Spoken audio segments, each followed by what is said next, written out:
are able to make, if we want them to learn how to make a choice, they have to be given an opportunity to make a choice sometime within their experience in our schools. So if everything is blocked and we control every part of the learning process the entire time that they're there, they don't leave us with the ability to make decisions and that ability to manage themselves. So that's sort of where I'm coming from, and we'll each give a different perspective as we go on. Now, the first thing, if you're thinking about launching a program, you need to form a group that will work on this. Create this as a priority. I think it's important to include those people that are the movers and shakers in your school, because you'll have detractors. If you can include the detractors, the people that say that we don't have time, then you can address their issues and concerns and then move forward with this initiative.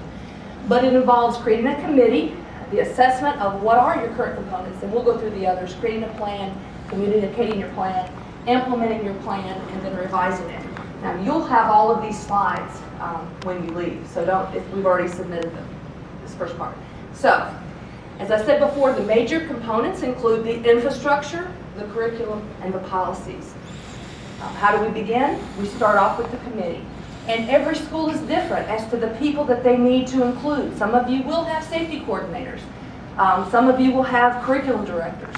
Others will have different people, but who are the people in your school that are influential and important in knowing the things that are going on, and then how to control the resources and the access within your particular environment. Then assess what is going on. You don't need to have a cyberbullying lesson in every single class. Let's think about it. Where is it going on? And it's okay if the guidance counselor talks about cyberbullying at a particular time. But think outside the box. If the English teacher is covering plagiarism and copyright, then let's look at what we're doing K-12 and form a research and citation curriculum, so that in the early grades or the younger grades, we can teach our children how to use safe search engines, and then they go forward by 6th grade and they do a proper footnote using some of the resources that are available, so that again, it's continuous and it's covered and the education is in place. So assess what you have not only with the infrastructure, but also your staff, and then gather what is already there. You don't need to recreate things if they're already in place in your school. As far as the infrastructure, for those of us that actually do receive E-rate, we're required to put in a filtering program. Virus spyware protection is also important. It's interesting in that most of the malware and spyware that came into our schools in the past 5 years ago even, came to us through attachments through email.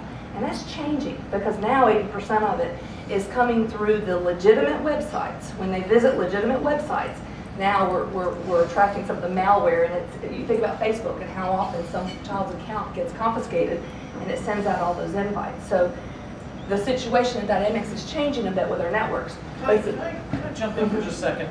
And I think the other piece with the filtering systems, as I go around and talk to CIOs and schools, and I'm in schools, and looking at the filtering systems, how many of you think that the filtering systems in the schools are 100% effective?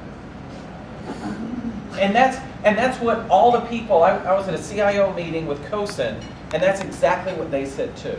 We know that filtering system is not completely effective. It's effective only to keep teachers on there. Yes. And I actually... I'm coming in to give them a hard time. Okay. We're recording this. You guys need to be know you mic'd. were recording. Okay. Okay? That's All right. right. Okay. I don't normally need amplification, so that's kind of a new thing for me. But it was amazing to go into a school and see that the teachers couldn't get to the websites they needed to, but the students could blow right past the filtering system and get to anything they wanted to get to. Amazing to see that. And it was also, I was kind of surprised, meeting with the people, the technology leaders in the school, asking that question, and they all knew that their filtering system wasn't working, but because of federal regulations through E-rate, they're required to put it in there. And my idea to that was, I think that maybe filtering system has made teachers a bit complacent about watching what students are doing in their classrooms. They think that the filtering system is being effective at keeping kids off of bad websites when we know it isn't.